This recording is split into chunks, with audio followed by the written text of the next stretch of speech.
बहराइच में IPL sugar mill ने किया हेल्थ एटीएम का उद्घाटन। सीएमओ ने फीता काटकर किया है शुभारंभ। लोगों को मिलेगा निशुल्क जांच सुविधाओं का लाभ।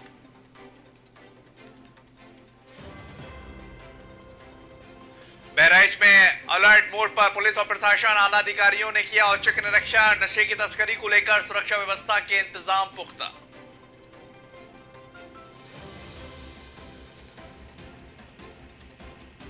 बस्ती जिले में प्रशासन ने की कड़ी कार्रवाई। अवैध अतिक्रमण पर चला है बुलडोजर। अतिक्रमणियों में दहशत का माहौल बना।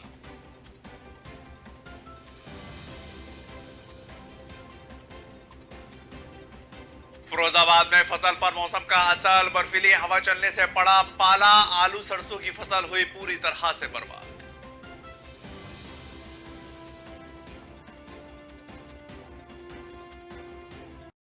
नमस्कार, बहुत स्वागत है आपका। ओंकार न्यूज देख रहे हैं आप और मैं हूं आपके साथ शाहनवाज मिर्जा। खबर बहराइच से। बहराइच में आईपीएल शुगर मिल ने सामुदायिक स्वास्थ्य केंद्र मुस्तफाबाद में एक हेल्थ एटीएम लगाया है और इसका शुभारंभ मुख्य चिकित्सा अधिकारी डॉक्टर एस के सिन्हा ने फीता काट कर किया। इस हेल्थ एटीएम से 120 प्रकार की जांचें सिर्फ 5 मिनट में की जा सकेंगी और इस मौके पर मुख्य चिकित्सा अधिकारी श्री सिंह ने यह बताया कि मरीजों को विभिन्न प्रकार की जांचों के लिए भटकने की जरूरत नहीं पड़ेगी।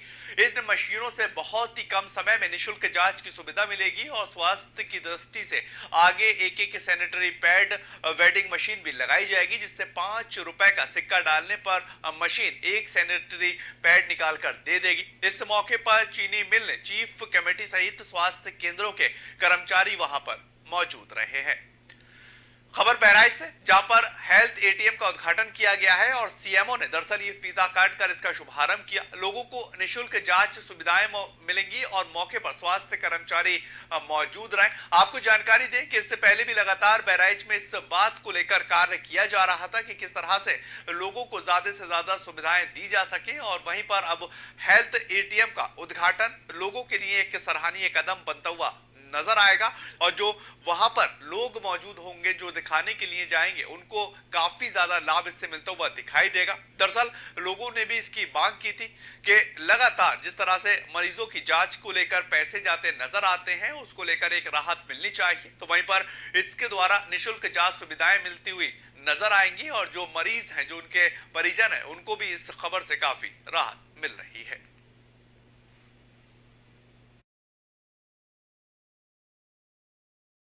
चीनी मिल द्वारा क्षेत्र के समुचित स्वास्थ्य सेवाओं के विकास के लिए एक एटीएम हेल्थ मशीन की आज यहाँ स्थापना की गई है।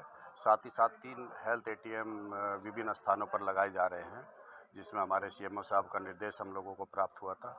साथ ही साथ विभिन्न क्षेत्रों में क्षेत्र में स्वास्थ्य सेवाओं को ध्यान में रखते हुए स्वच्छता के कार्यक्रम को आगे बढ़ाते हुए 10 health sanitary pad vending machine की भी व्यवस्था क्षेत्र में विभिन्न स्थानों पर की जा रही है, जिसमें से 2 सैनिटरी पैड वेंडिंग मशीन इस सामुदायिक स्वास्थ्य केंद्र मुस्तफाबाद में भी लगाई जा रही है। हेल्थ एटीएम मशीन जो यहाँ इंडियन पोटास लिमिटेड जरवल के द्वारा लगाया गया है, इसके बहुत सारे फायदे हैं।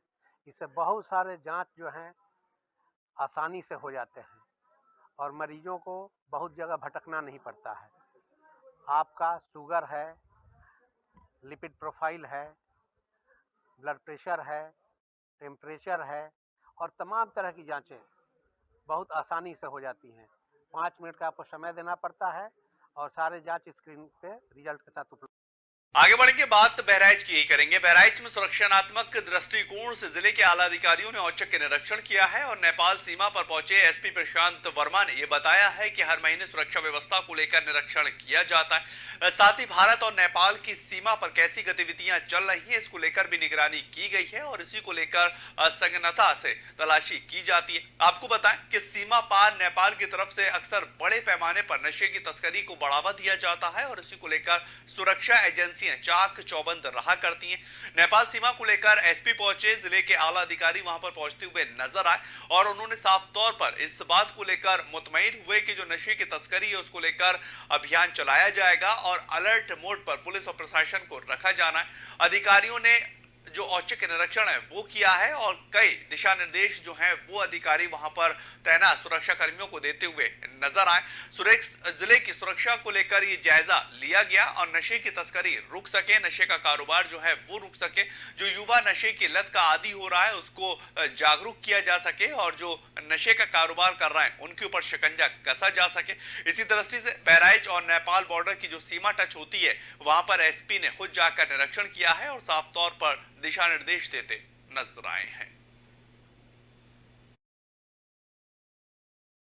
अंतर्राष्ट्रीय सीमा पर सुरक्षा संबंधी जो हमारी तैयारियां हैं उसका जायजा लेने के लिए और जो हमारे ग्राउंड लेवल पे जो लोग काम कर रहे हैं उनके सामने क्या दिक्कतें आ रही हैं, इसको और कैसे सुदृढ़ किया जा सकता है, इसका जायजा लेने के लिए यहाँ पर एक विजिट की गई और साथ ही जो विभिन्न एजेंसीज लगी हैं उनके साथ एक गोष्ठी की गई ताकि जो भी समस्याएं, जो भी चुनौतियां यहाँ पर आ रही हैं उनका एक जो समन्वय स्थापित करते हुए निराकरण किया जा सके। अंतर्राष्ट्रीय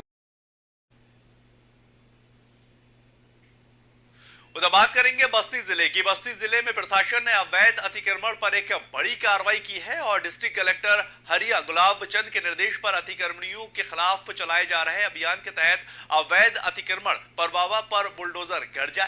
जानकारी के मुताबिक दोविलिया थाना क्षेत्र के अंतर्गत मझियार गांव में कुछ ग्रामीणों ने सरकारी नाले की जमीन पर अवैध कब्जा किया हुआ था और इसकी कीमत लगभग 40 से 50 लाख तक आंकी जा रही, जिसके चलते जिला कलेक्टर हरिया गुलाब ने राजस्व की टीम गठित कर कब्जेदारों को सरकारी जमीन से कब्जा मुक्त करने के लिए नोटिस जारी किया है। लेकिन नोटिस मिलने के बावजूद भी अवैध कब्जादारों ने सरकारी नाले की जमीन में रखे घरेलू सामान झोपड़ियां नहीं हटाई, जिस पर जिला अधिकारी ने निर्देश पर नायब तहसीलदार ने लेखपाल के साथ मौके पर पहुंचकर जेसीबी लगाकर जमीन से कब्जा मुक्त कराया और वहीं तहसील प्रशासन के द्वारा की जा रही कार्रवाई से अवैध कब्जा करने वालों के अंदर दहशत का माहौल बना हुआ है। इसके दौरान डीसी ने बताया है कि सार्वजनिक जमीन पर अवैध अतिक्रमण और अवैध निर्माण करने वालों की खैर नहीं होने वाली है। यह खबर बस्ती से आप तस्वीरें देखिए। प्रशासन ने एक बड़ी कार्रवाई की है और अवैध अतिक्रमण के खिलाफ यहां पर बुलडोजर चलाया गया। सरकारी जमीन पर यह अवैध कब्जा बना हुआ था और अतिक्रमणियों ने जो कब्जा किया हुआ था, पहले तो जिला अधिकारी ने राजस्व की टीम को गठित कर एक नोटिस जारी किया, लेकिन नोटिस के ऊपर भी कोई भी कार्रवाई नहीं की गई, जिसके बाद खुद जो जिला कलेक्टर है वो मौके का मुआयना करते हुए नजर आए और जिन्होंने अतिक्रमण किया था उनको चेतावनी दी गई और उसके बाद अतिक्रमणकारियों के अंदर अब दहशत का माहौल बना हुआ है और साफ तौर पर वहां से जो अवैध रूप से कब्जा करे हुए लोग थे उसको वहां से खाली करवाया गया।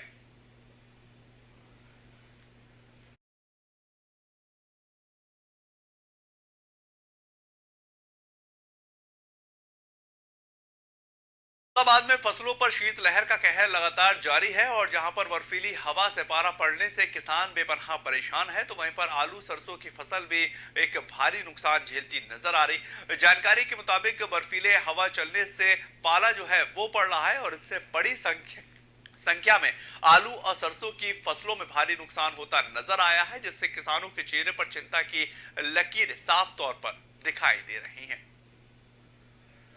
एक खबर फिरोजाबाद से, जहां पर फसल पर मौसम का असर पड़ता हुआ नजर आया है और बर्फीली हवा चलने से बड़े पैमाने पर जो फसलें हैं वो बर्बाद होती हुई नजर आ रही हैं। आलू और सरसों की फसल पूरी तरह से बर्बाद हो चुकी है, फसलों को नुकसान हो रहा है और किसान इससे बेपनाह परेशान होता हुआ नजर आ रहा है। दरअसल जो पारा पड़ रहा है उससे लगातार जो फसलें उगती नजर आएंगी वो अब कहीं ना कहीं बर्बाद हो रही हैं और किसान इससे काफी ज्यादा पीड़ित और परेशान नजर आ रहा है।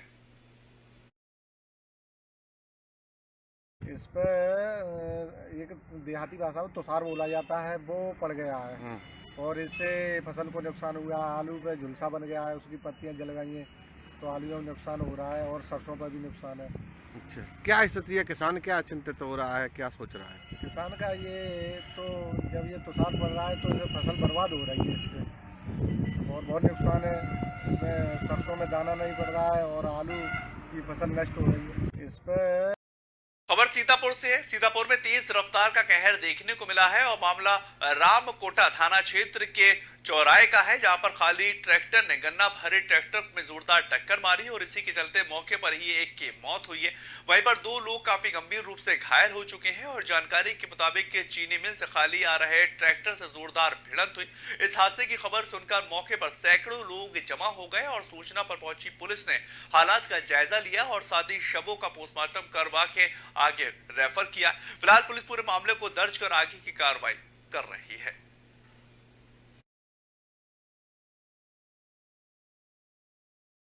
रफ्तार का कहर देखने को मिला और 2 ट्रैक्टरों में जोरदार टक्कर हुई है, जिसमें एक की मौत और 2 लोग घायल हुए। मौके पर पहुंचे सैकड़ों लोग जो हैं वो घायलों को अस्पताल पहुंचाने में लग गए और कोशिश ये की जाने लगी कि जो लोग घायल हुए उनकी जिंदगी बचाई जा सके।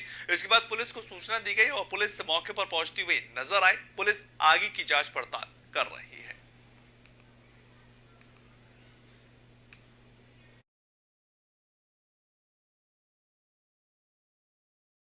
गोरखपुर से है। गोरखपुर में smile for life welfare foundation जमीन की एनजीओ के जरिए महिलाओं को रोजगार का लालच देकर करोड़ों की ठगी करने का मामला दरअसल निकलकर सामने आया है और मामला राजघाट थाना क्षेत्र के मिर्जापुर का है, जिसके चलते पीड़ित महिला ने राजघाट थाने का घेराव कर उग्र प्रदर्शन किया और जानकारी के मुताबिक इस एनजीओ ने महिला से 765 रुपए प्रति महीना जमा कराया था और हर महीने 4000 रुपए का रोजगार देने की बात कही गई। इन महिलाओं ने कहा है कि हर रोज 2 घंटे अगरबत्ती पैक करनी है, लेकिन बाद में इन्हें वेतन नहीं दिया गया और इनका सारा पैसा एनजीओ के लोग जो है वो देते नजर नहीं आए हैं। फिलहाल धोखाधड़ी के शिकार हुई ये महिलाएं अब न्याय की दरकार कर थाने का घेराव कर रही हैं और मांग को लेकर प्रदर्शन करती हुई नजर आई, लेकिन इन पर खुद अपहरण का मामला दर्ज हो गया है और पुलिस ने ये पेच बनाया है कि किसके खिलाफ कैसी कार्रवाई की जाएगी।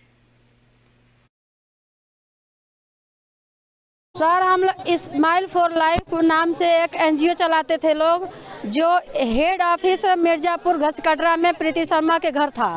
प्रीति शर्मा इसमें मेन मैनेजर थी और उसके बाद आरिफ अंसारी और आफरीन बानो पति पत्नी थे। ये लोग अपना ब्रांच मतलब यहाँ से एक दूसरा ब्रांच परतावल बाजार में खोले थे, परतावल महाराजगंज में। ये लोग एक हमको रिसीविंग में एक पर्ची की तरह देते थे स्माइल फॉर लाइफ करके और प्रति एक महिला से 765 रुपये जमा करवाते थे लोग। दरअसल मामला है कि इन महिलाओं में से कुछ महिलाओं ने हमारे यहाँ राजघाट थाने पे एक FIR दर्ज कराया है कि उनके साथ कुछ लोगों ने अगरबत्ती बनाने के नाम पर एक ग्रुप समूह बनाया हुआ था, जिससे उन्होंने 1200 लेकर के उनके साथ फ्रॉड किया। पहले कुछ वेतन 1-2 महीने दिए, उसके बाद नहीं दिए। उन्हीं महिलाओं ने कल महाराजगंज जनपद में कोतवाली थाना अंतर्गत एक विद्यालय में परीक्षा थी, जिसमें हमारे यहाँ राजघाट के मुकदमे की अभियुक्ता आफरीन बानो, उसको वहाँ से उन्होंने पकड़ करके उठा ले आई, जिससे उसके आफरीन बानो के पिताजी को जब ये बात पता चली और उन्होंने अपने वहाँ कोतवाली महाराजगंज में FIR दर्ज करवाई कि उनकी पुत्री का कुछ लोगों ने अपहरण कर लिया, जिस पर वहाँ की पुलिस सक्रिय हुई और उन्होंने अपना इसके बाद आफरीन बानो को बरामद। पीलीभीत से आ रही है। पीलीभीत में चोरों के हौसले लगातार बुलंद हो रहे हैं और मामला पूरनपुर थाना क्षेत्र का है, जहां पर मोहल्ला रोशन बिहार के अंदर दिन दहाड़े चोरों ने घर के सामने खड़ी बाइक पर हाथ साफ कर दिए। वहीं पीड़ित राजवीर अग्रवाल ने थाने में तहरीर देते हुए ये बताया है कि उसकी बाइक घर के बाहर खड़ी हुई थी और इसे चोरों ने चुरा लिया। वहीं चोरी की पूरी घटना CCTV कैमरे में कैद हो चुकी है और इससे ये साफ तौर पर देखा जाता है कि 2 लोग आते नजर आए और बहुत ही आसानी से उस मोटरसाइकिल को चुराते हुए दिखाई दे रहे हैं और पुलिस ने तहरीर के आधार पर मामले को दर्ज कर लिया, आगे की छानबीन शुरू कर दी है।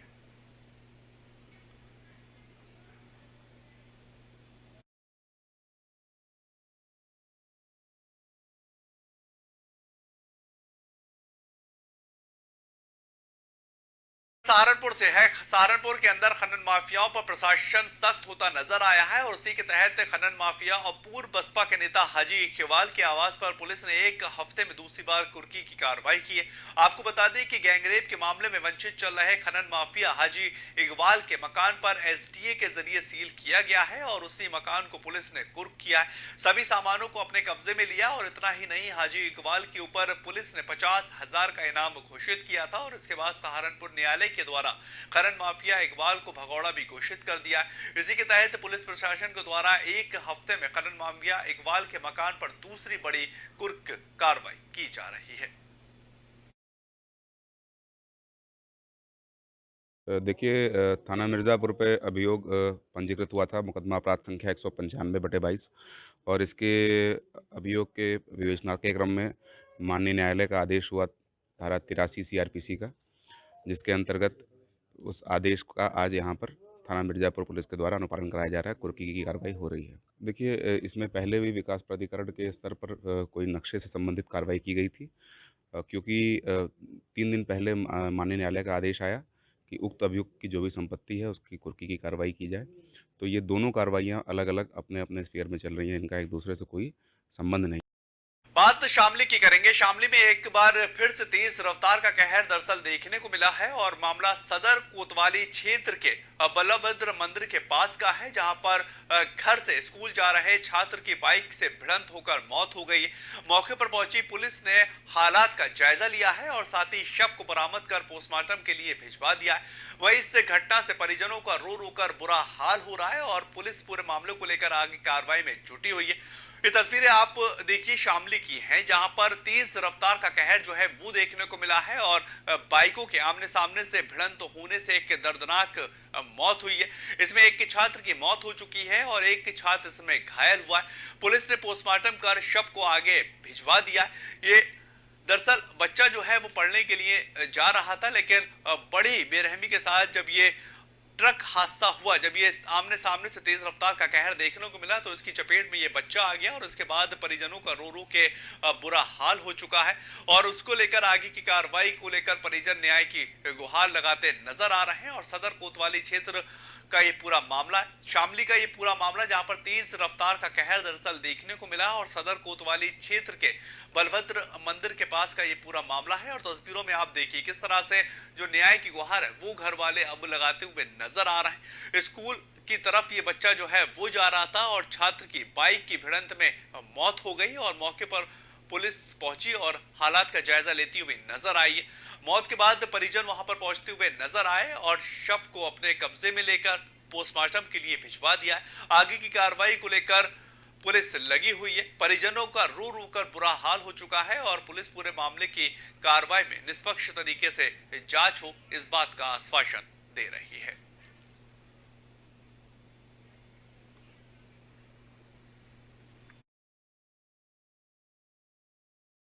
सुबह आज 9 बजे के आसपास एक एक्सीडेंट हुआ है, तो 2 बाइक वाले आपस में टकराए हैं। एक जो है ये जो लकी नाम का लड़का है, ये जो है बाइक टकराने के बाद ट्रक के नीचे बता रहे हैं पुलिस वाले कि ट्रक के नीचे आ गया, तो ये ब्रॉड डेड मृत अवस्था में लाया गया अस्पताल में। दूसरा जो है उसको भी सर में चोटें आई है, नाक से खून आ रहा है, तो उसको प्राथमिक उपचार के बाद मेरठ मेडिकल कॉलेज। फिलहाल इस बुलेटिन में इतना ही। ताज़ा खबरों के लिए आप लगातार बने रहें ओकार न्यूज के साथ।